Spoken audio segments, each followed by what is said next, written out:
வணக்கம். TV creation. மே முதல் நாள் தொழிலாளர்கள் தினமாக உலகம் முழுவதும் கொண்டாடப்படுகிறது. 1942 ஜூலை 20ஆம் தேதி டாக்டர் அண்ணல் அம்பேத்கர் பொறுப்பேற்ற பிறகு 8 மணி நேர வேலையை தொழிலாளர்களுக்கு எளிதாக பெற்றுத்தந்தார்.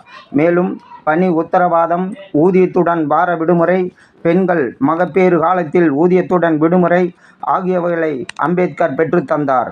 இதனை போற்றும் வகையில் இந்திய குடியரசுக் கட்சி கவாய் பிரிவு தமிழ் மாநில தலைவர் பொன்னுத்தம்பி என்கிற பொன்னரசு தலைமையில் தொங்கும் பூங்கா அருகிலுள்ள அண்ணல் டாக்டர் அம்பேத்கரின் திருவுருவ சிலைக்கு மாலை அணிவித்து மரியாதை செய்தார்.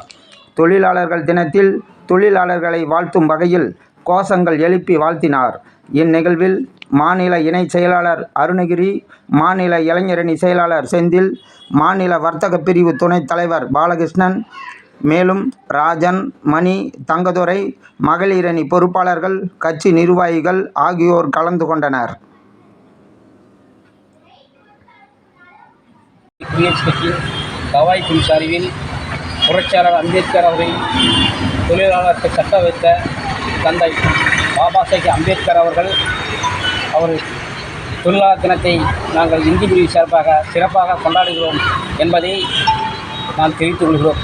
புரட்சியாளர் அம்பேத்கர் அவர்கள் ஏழை எளிய மக்களையும் தொழிலாளர் வர்க்கத்துக்கு ஈண்டெடுத்த இந்த ஏழை மக்களுக்காக 8 மணி நேரம் ஒர்க்கம் 8 மணி நேரம் இருந்து புரட்சியாளர் அம்பேத்கர் அவர்கள் இந்த சட்டத்தை இயற்றினார். அவர் மேலும் தொழிலாளர்கள் தினத்தை முன்னிட்டு இந்தி பிரிவை சார்பாக நாங்கள் சிறப்பாக கொண்டாடுகிறோம் என்பதை நாம் தெரிவித்துக் கொள்கிறோம்.